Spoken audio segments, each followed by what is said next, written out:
Hello everyone, welcome back to our YouTube channel Knowledge Warehouse. This is Charu Agarwal by profession Chartered Accountant.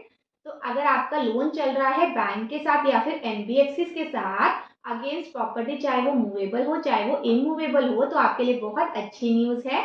RBI ने guidelines निकाली है banks के लिए कि जब भी आपका जो लोन है वो सेटलमेंट होती है या फिर क्लोज होता है, तो उस केस में आरबीआई को क्या क्या चीज़ें फॉलो करनी है। तो आज की वीडियो में हम वो डिटेल डिस्कशन करेंगे उस गाइडलाइंस के ऊपर। तो चलिए स्टार्ट करते हैं आज की वीडियो। अगर आपको मेरी वीडियोस अच्छी लग रही है तो मेरे चैनल को लाइक, सब्सक्राइब और शेयर जरूर करिए। अगर आप सब्सक्राइब करते हैं तो आपको टाइम टू टाइम नोटिफिकेशन मिलती रहेगी जो भी मैं वीडियोस अपलोड करूंगी।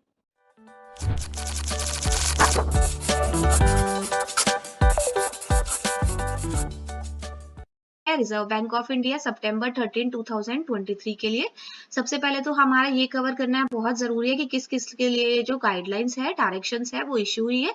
All commercial bank including small finance bank and regional rural bank excluding payments bank. All local area bank के लिए भी हुई है। ऑल प्राइमरी या फिर अर्बन कोऑपरेटिव बैंक्स के लिए हुई है। All state cooperative banks, district central cooperative banks के लिए हुई है। ऑल एनबीएफसीज के लिए हुई है इंक्लूडिंग एचएफसीज, और ऑल एसेट रिकंस्ट्रक्शन कंपनी के लिए हुई है। तो इन सब चीजों के लिए, इन सब के लिए ही जो रिजर्व बैंक ऑफ इंडिया ने अपनी गाइडलाइंस को इश्यू किया है। Madam dear sir, responsible lending conduct release of movable या फिर immovable property documents on repayment settlement of personal loan. देखो, जब भी कोई पर्सन जो है वो बैंक से लोन लेने जाता है तो जो बैंक है वो ऐसे उसको लोन नहीं दे देती, वो कोई प्रॉपर्टी, उस जो प्रॉपर्टी के बेसिस पे ही उसको लोन देती है, चाहे वो प्रॉपर्टी मूवेबल हो चाहे वो प्रॉपर्टी इमूवेबल हो। हमारा लोन खत्म नहीं हो जाता, बैंक हमें वो डॉक्यूमेंट्स देता नहीं है। तो जब हम सारा लोन बैंक को पे कर दे, उसके बाद जो है वो बैंक को हमें इजीली वो जो डॉक्यूमेंट्स के पेपर है वो वापस कर देने चाहिए। तो काफी ज्यादा केसेस आए हैं, ग्रीवेंसेस आए लोगों की कि जो बैंक है वो इजीली रिलीज नहीं करा डॉक्यूमेंट्स, लोगों को बहुत परेशानी हो रही है अपने डॉक्यूमेंट्स को लेने के लिए। तो इसीलिए क्या किया, आरबीआई ने गाइडलाइंस इशू की है, जो मैंने आपको बताया इन सब पे, एनबीएफसी पे, बैंक्स पे, बहुत सारे, कि आप जो है ये प्रैक्टिस फॉलो करो और लोगों के जो डॉक्यूमेंट्स है, जो प्रॉपर्टी के डॉक्यूमेंट्स आप रखते हो लोन देने के टाइम, वो जल्दी से जल्दी रिलीज करो। तो यही है कि रिलीज करना है मूवेबल या फिर इमूवेबल प्रॉपर्टी के डॉक्यूमेंट्स जब पेमेंट, रीपेमेंट हो जाए पूरा का पूरा लोन, या फिर सेटलमेंट हो जाए, कुछ सेटलमेंट हो जाए पर्सनल लोन की, उस केसेस में आपको जल्दी से अपने डॉक्यूमेंट्स रिलीज करने हैं। So, in term of the guidelines on fair practice code issued to various regulated entities since 2003, RE's regulated entities are required to release all movable या फिर immovable property documents upon receiving full repayment and closure of loan account. तो 2003 से practice follow हो रही है कि जो regulated entities है उनको चाहिए कि मूवेबल या फिर इमूवेबल की प्रॉपर्टी के डॉक्यूमेंट्स जो है वो रिलीज कर दे जब उनके पास फुल रिपेमेंट आ जाए, मतलब पूरे पैसे आ जाए या फिर क्लोजर हो जाए लोन अकाउंट का। तो उस केस में आप क्या चाहिए कि आपने डॉक्यूमेंट्स के, आप जो डॉक्यूमेंट्स है वो वापस कर दे। However, it has been observed that regulated authority follow divergent practice in release of such movable or immovable property documents, leading to customer grievance and disputes. मतलब कि जो regulated entities है वो सही से practice follow नहीं कर रही है ये डॉक्यूमेंट्स के लिए, रिलीज ऑफ डॉक्यूमेंट्स के लिए, और कस्टमर की बहुत ज्यादा शिकायतें आ रही है और डिस्प्यूट्स आ रहे हैं। To address the issue face by the borrower, address करने के लिए जो भी इश्यूज बोरोअर, जो भी लोन ले रहा है वो फेस कर रहा है, तो and towards promoting responsible lending conducts among the regulated entities, the following direction are being issued. तो ये सारी जो डायरेक्शन है जो मैंने आपको बताने वाली है वो इश्यूड हुई है। क्लियर है? रिलीज ऑफ मूवेबल और immovable property documents, the regulated authority shell release all the original movable या फिर immovable property documents and remove charges registered with any registry within a period of 30 days after full repayment या settlement of loan account. जो regulated entities है उनको release करने पड़ेंगे सारे movable या फिर इमूवेबल प्रॉपर्टी के डॉक्यूमेंट्स, और रिमूव भी करने पड़ेंगे जो भी चार्जेस उन्होंने रजिस्टर करा रखे हैं रजिस्ट्री में, किसी भी रजिस्ट्री में 30 दिन के अंदर अंदर, जैसे उन्होंने फुल पेमेंट की है, सेटलमेंट कर दी लोन के, उसके 30 दिन के अंदर अंदर उनको सारे डॉक्यूमेंट्स वापस करने पड़ेंगे। जैसे कि सब लेट्स से एन एग्जांपल 1 अक्टूबर को अगर उसने सारी की सारी पेमेंट कर दी तो 30 अक्टूबर तक उसको सारे के सारे डॉक्यूमेंट्स वगैरह बैंक्स एनबीएफसी के रेगुलेटेड अथॉरिटीज के थ्रू वापस किए जाने चाहिए। ये आरबीआई ने सख्ती से बोला है सारे बैंक्स को, सारे एनबीएफसी को, सारे रेगुलेटेड एंटिटीज को कि और जो भी आपने चार्ज उस पर लगा रखा है वो सारे चार्ज रिमूव करे और उनको डॉक्यूमेंट्स अपना हैंड ओवर करें। The borrower shall given the option of collecting the original movable and immovable property documents either from the banking outlets या फिर branch where the loan account was served और any other office of the regulated entities where the documents are available as per हर और his preference. तो borrower को जो भी loan ले रहा है उसको एक ऑप्शन दिया जाएगा कि वो अपने डॉक्यूमेंट्स कहीं से भी कलेक्ट कर सकता है। Given the option of collecting the documents from the banking के आउटलेट से भी कर सकता है या फिर ब्रांच से भी कर सकता है, जहां पर जो लोन अकाउंट है वो सर्विस की, लोन अकाउंट की सर्विस की जा रही थी वहां उस ब्रांच से भी कर सकता है, या फिर किसी और ऑफिस से भी कर सकता है रेगुलेटेड एंटिटी के। तो जहां पर डॉक्यूमेंट्स अवेलेबल हो वो उसकी मर्जी चलेगी, मतलब उसको ऑप्शन दिया जाएगा बोरोअर को कि आप कहीं से भी डॉक्यूमेंट्स कर सकते हो, जहां से आपको कंफर्टेबल हो, कहीं से भी अपने डॉक्यूमेंट्स को ले सकते हो। बैंकिंग आउटलेट से भी ले सकते हो, ब्रांच से भी लग सकते हो जहां पर लोन अकाउंट सर्व किया जा रहा है, या फिर कोई और ऑफिस जो है वो रेगुलेटेड एंटिटी का उससे भी ले सकते हो जहां पर जो डॉक्यूमेंट्स अवेलेबल हो जाए। The timeline and place of return of original movable या फिर immovable property document will be mention on in the loan sanction letter issued on or after the effective date.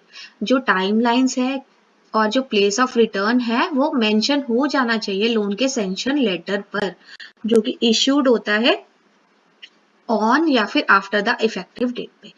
In order to address the contingent event of demise, thus demise of the sole borrower or the joint borrower, अगर मतलब जो भी borrower था, अगर वो sole borrower या फिर joint borrower जो किसी भी केस में अगर उसकी डेथ हो जाती है तो regulated entity shall have a well laid out procedure for return of original movable या फिर immovable property document to the legal heir।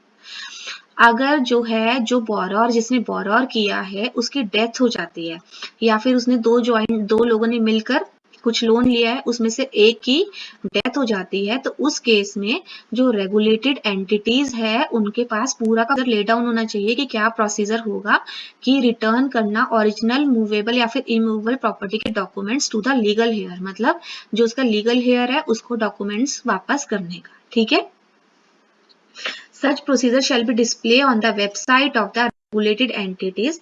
और ये जो प्रोसीजर है ये पूरा का पूरा डिस्प्ले होना चाहिए वेबसाइट ऑफ रेगुलर एंटिटीज का, along with the similar policies and procedure for the customer information। तो कस्टमर की इंफॉर्मेशन के लिए भी पूरा का पूरा पॉलिसी प्रोसीजर होना चाहिए। तो बेसिकली अगर कभी इन केस किसी की बोरोअर की डेथ हो जाती है तो उस केस में जो उस लीगल हेयर्स को उसके डॉक्यूमेंट्स जो है वापस कर दिए जाएंगे, तो उसका भी पूरा प्रोसीजर होना चाहिए कि जो लीगल हेयर्स है उसको कौन कौन से प्रोसीजर, कौन कौन से स्टेप्स फॉलो करने पड़ेंगे कि वो अपना जिसकी डेथ हुई है उसके प्रॉपर्टी के डॉक्यूमेंट उसको वापस मिल जाए। Compensation for delay in release of movable या फिर इमूवेबल प्रॉपर्टी डॉक्यूमेंट। आप देखो पहले वो आराम से बता रहा है कि आपको 30 डेज के अंदर अंदर करने हैं एट एनी कॉस्ट, लेकिन अगर उसने नहीं किए तो उस केस में क्या कंपेंसेशन देना पड़ेगा बैंक को, एनबीएफसी को, रेगुलेटेड अथॉरिटीज को, तो वो भी चीजें भी मेंशन हुई है इस गाइडलाइंस में। देखते हैं क्या है वो। In case of delay in releasing of original movable immovable property documents or failing to file charge satisfaction form with relevant registry beyond 30 days after full repayment settlement of loan, अगर वो fail हो जाते हैं 30 days के अंदर अंदर कि वो डॉक्यूमेंट भी रिलीज नहीं कर पा रहे और फाइल को और चार्ज को भी खत्म नहीं कर पा रहे, तो उस केस में the regulated entities shall communicate to the borrower reason for such delay. तो रेगुलेटेड एंटिटीज को कम्युनिकेट करना पड़ेगा बोरोअर को कि ये डिले किस कारण से हो रहा है।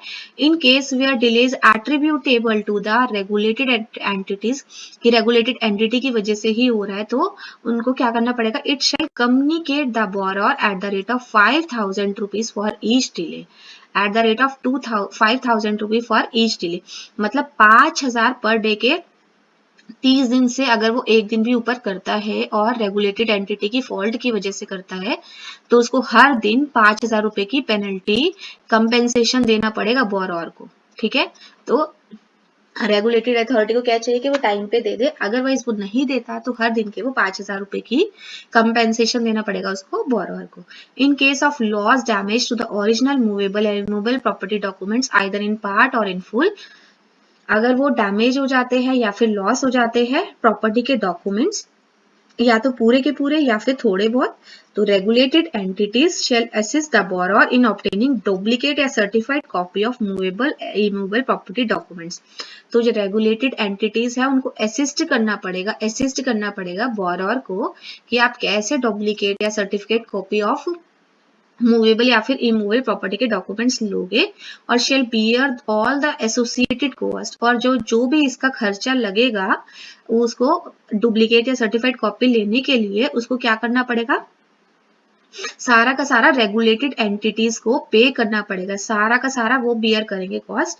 इन addition to paying compensation as indicated at the paragraph 6 above. In addition to paying मतलब कि ये जो एडिशन 6th पॉइंट में 5,000 की पेनल्टी दे रखी है वो तो करनी पड़ेगी, प्लस जो अप्लाई करने का डुप्लीकेट के डॉक्यूमेंट्स का उसमें जो खर्चा होगा ना वो भी सारा बियर करना पड़ेगा। However, in such cases an additional time of 30 days will be available to regulated entities to complete this procedure and delay period penalty will be calculated thereafter। मतलब कि अगर उसका डॉक्यूमेंट्स खो जाते हैं तो रेगुलेटेड एंटिटीज क्या है उनको असिस्ट करेगी कि आपको कैसे duplicate certificate copy of documents के लिए अप्लाई करना है, और जो भी इसका खर्चा लगेगा वो कौन बियर करेगा, रेगुलेटेड एंटिटीज बियर करेगी।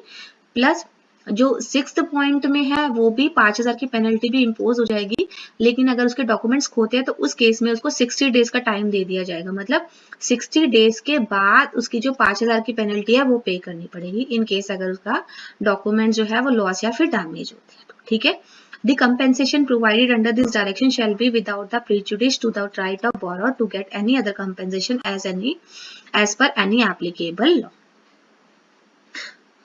अब सबसे इम्पॉर्टेंट पॉइंट है ये जो चीज है, ये जो रूल्स है गाइडलाइंस, ये जो गाइडलाइंस है तो सबसे इम्पॉर्टेंट पॉइंट है कि जो गाइडलाइंस है कब से एप्लीकेबल हो रही है। Applicability this direction shall be applicable to all cases where release of original movable या फिर immovable property documents fall due on or after 1 December 2023। मतलब 2023 से ये एप्लीकेबिलिटी, ठीक है, 1 December 2023। The above direction are issued under section 2135A 56 of the Banking Regulation Act 1949, section 45JA and 45L of Reserve Bank of India Act 1934, section 30A of the National Housing Bank Act 1987। तो ये सारा का सारा RBI ने guidelines दे दी है regulated entities को। तो basically एक बहुत बड़ी राहत की बात है कि अब जो भी बोरोअर्स है, जिन्होंने भी लोन लिया उनको बैंक के चक्कर नहीं काटने पड़ेंगे, क्योंकि उनके लिए बहुत अच्छी ये गाइडलाइंस आ गई है। तो वो इजिली इस गाइडलाइन की फैसिलिटीज को अवेल कर सकते हैं। अगर बैंक उनको परेशान करे तो 30 डेज के बाद वो इजिली उनपे केस उनसे 5,000 रुपए पर डेज की पेनल्टी ले सकते हैं अगर वो उसके डॉक्यूमेंट नहीं रिलीज करते।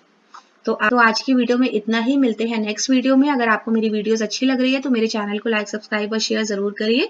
अगर आप सब्सक्राइब करते हैं तो आपको टाइम टू टाइम नोटिफिकेशन मिलती रहेगी जो भी मैं वीडियोस अपलोड करूंगी। Thank you.